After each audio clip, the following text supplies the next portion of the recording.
حاضرین السلام علیکم ورحمۃ اللہ وبرکاتہ۔ امید ہے آپ خیریت سے ہوں گے۔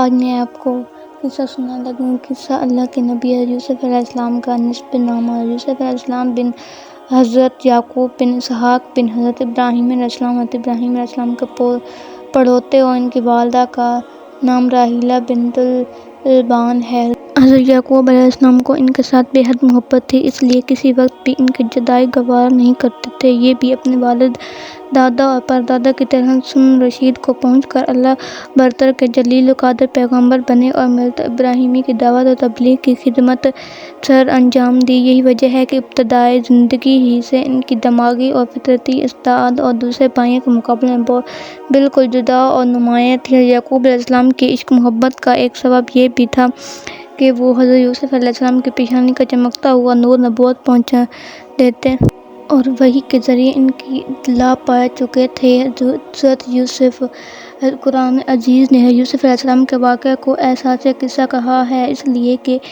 اس ایک واقعے میں جس قدر عبرتیں، حکمتیں اور مواعظ نصیحتیں دریافت ہیں، دوسرے کسی واقعے میں یکجا میسر نہیں ہیں۔ درحقیقت یہ واقعہ اپنی نوعیت کے اعتبار سے عجیب، دلکش اور آزمائش کے عروج زوال کی زندہ یادگار ہے۔ یہ ایک فرد کے ذریعے قوموں کے بننے اور بگڑنے، گرنے اور ابھرنے کی ایسی بولتی ہوئی تصویر ہے جو کسی تشریح و توضیح کی محتاج نہیں رہتی۔ یہ بدوی اور خانہ بدوش قبیلے کے ایک ایسے فرد، یگانہ اور ناموتی کی حیرت زا تاریخ ہے جس کو اللہ تعالیٰ کی قدرت کاملہ کے اعجاز نے اس زمانے کی بڑی سے بڑی متمدن قوم کی رہنمائی اور اس پر حکمرانانہ اقتدار کے لیے چن لیا تھا اور شرف نبوت سے نوازا تھا۔ یوسف علیہ السلام کے واقعے میں بے نیاز عبرتیں اور بصیرتیں نپائی تھیں۔ مثلاً رشدیت، ہدایت کی اہمیت، ابتلاء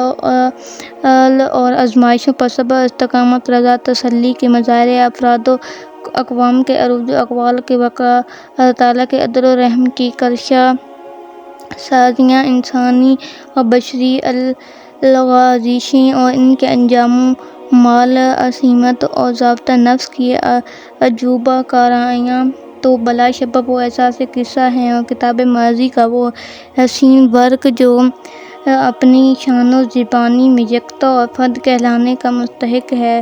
الف لام را، یہ روشنی کتاب کی آیات ہیں۔ ہم نے اس قرآن کو عربی میں نازل کیا تاکہ تم سمجھ سکو۔ اے پیغمبر، ہم اس قرآن کے ذریعے سے جو ہم نے تمہاری طرف بھیجا ہے ایک نہایت اچھا قصہ واقعہ سناتے ہیں۔ تم اس سے پہلے بے خبر تھے۔ سورۃ یوسف کے شان و نزول کے بارے میں حدیثی روایات اور مفسرین کے اقوال کا حصہ یہ ہے کہ کفار مکہ نے ایک مرتبہ نبی کریم صلی اللہ علیہ وسلم کے متعلق یہودی سے گفتگو کی اور اپنی درماندگی اور پریشانی کا اظہار کیا۔ اس پر یہودی نے ان سے کہا کہ اس مدعی نبوت کو زج کرنے اور جھوٹا بنانے کے لیے تم ان سے یہ سوال کرو کہ حضرت یعقوب علیہ السلام کی اولاد شام سے مصر کیوں منتقل ہوئی۔ حضرت یوسف علیہ السلام نے متعلق جو واقعات ہیں ان کی تفصیل کیا ہے۔ اگر یہ نبی نہیں ہے تو ہرگز نہ بتا سکے گا۔ کفار مکہ نے یہودی کی ہدایت کے مطابق ذات اقدس اللہ کے رسول حضرت محمد صلی اللہ علیہ وسلم سے یہ دونوں سوال کیے اور آپ صلی اللہ علیہ وسلم